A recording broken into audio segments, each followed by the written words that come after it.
राधे राधे। श्रीमद् भागवत गीता अध्याय 1 श्लोक 12 से लेकर श्लोक 19 तक। कुरुक्षेत्र युद्ध भूमि में एकत्रित हुए योद्धाओं ने किस किस शंख से शंखनाद किया वो जानने के लिए मिलता है। तस्य संजनयन हर्षम कुरु वृद्धम पितामहम सिंहनादम विनद्य उच्चे शंखम ददवो प्रतापवान। अर्थात दुर्योधन के मनोबल को बढ़ाने के लिए, दुर्योधन के मन में हर्ष उत्पन्न करने के लिए सिंह की गर्जना के समान गंगा पुत्र भीष्म ने अपने शंख का शंखनाद किया, जिससे दुर्योधन को बहुत हर्ष हुआ। तस्य संजय नयन हर्षम, अर्थात दुर्योधन के मन में हर्ष होना शंख ध्वनि का ही कार्य था। इसलिए शंख ध्वनि का वर्णन पहले और हर्ष का वर्णन बाद में होना चाहिए, परंतु श्लोक में ऐसा नहीं है। श्लोक में ध्वनि का वर्णन पहले और हर्षित का वर्णन बाद में आ रहा है। यहाँ ऐसा कहकर संजय ये भाव प्रकट कर रहे हैं कि भीष्म पितामह के शंखनाद करने से दुर्योधन के मन में हर्ष उत्पन्न हो ही जाएगा। भीष्म पितामह के इस भाव को प्रकट करने के लिए संजय आगे प्रतापवान शब्द से संबोधन करते हैं, कुरु वृद्धः। यद्यपि उस समय महाभारत के युद्ध में कुरु वंश से सबसे वृद्ध व्यक्ति बाल्मीकि थे।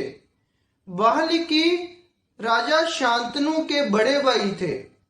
राजा शांतनु के पिता प्रतापी के 3 बेटे थे। सबसे बड़ा बेटा वातापी, उससे छोटा बेटा राजा बाल्मीकि और सबसे छोटा बेटा था राजा शांतनु। राजा वातापी बड़े ही धार्मिक प्रवृत्ति के थे, परंतु कुष्ठ रोग होने की वजह से उनको राज सिंहासन पर नहीं बिठाया जा पाया। अर्थात उनके बाद राजा बाल्मीकि का राज सिंहासन पर हक बनता था, परंतु राजा बाल्मीकि पहले से ही कश्मीर के राज्य पर राज करते थे, तो उन्होंने हस्तिनापुर पर राज सिंहासन अपनाने से मना कर दिया।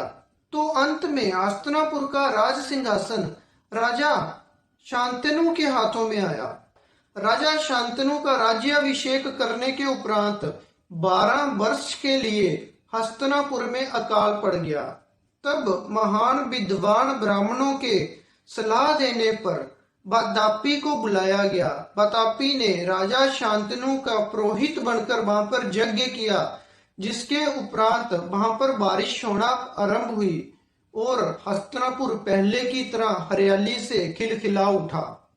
तो जहां बात आती है राजा बाल्मीकि की, राजा बाल्मीकि अपने पुत्र भूरिश्रवा के साथ कौरवों के पक्ष में महाभारत का युद्ध लड़ने के लिए उपस्थित हुए।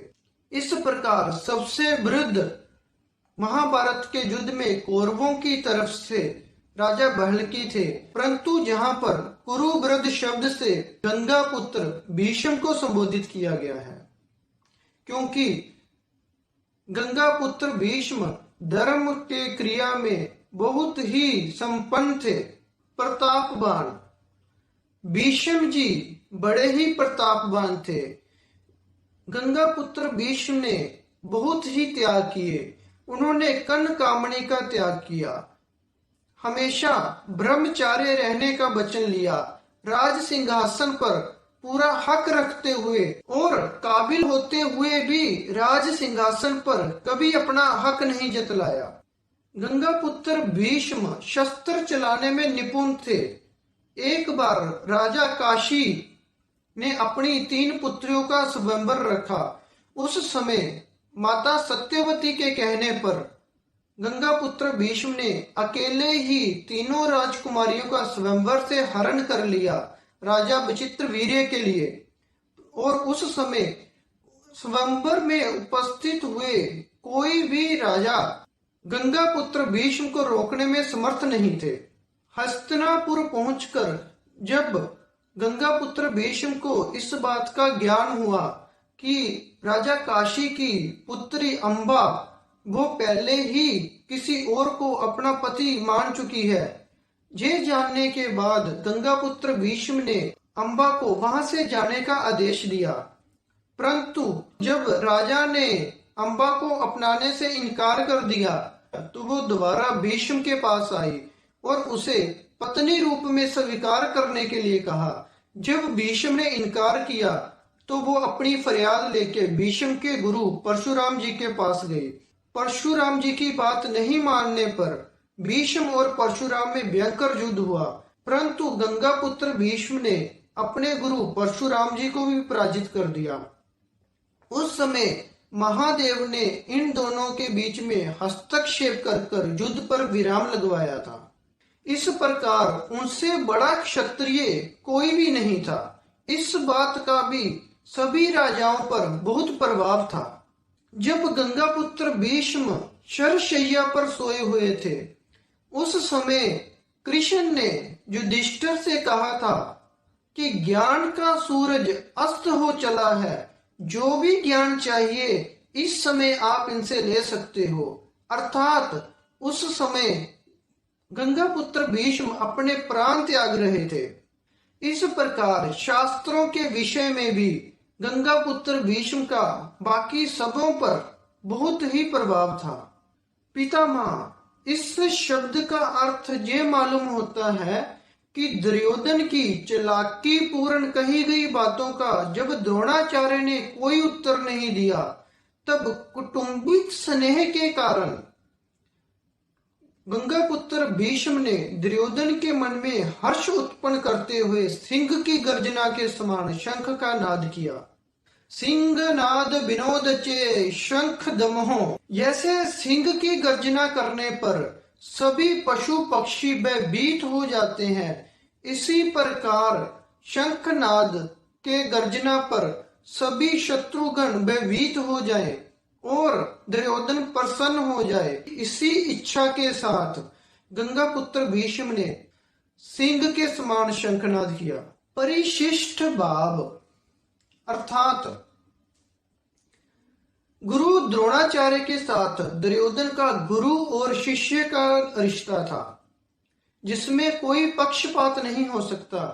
परंतु दूसरी तरफ दुर्योधन के साथ गंगापुत्र भीष्म का पारिवारिक संबंध था, जहां पक्षपात होना संभव है। तो इसी प्रकार पारिवारिक मोह के कारण दुर्योधन को उदास देखकर उसे प्रसन्न करने के लिए गंगापुत्र भीष्म ने बड़े ही जोर से शंख बजाया। गंगापुत्र भीष्म के शंख बजाने के बाद क्या परिणाम हुआ और उसके बाद किस किस ने शंख बजाए, इसका वर्णन संजय ने अगले श्लोक में किया है।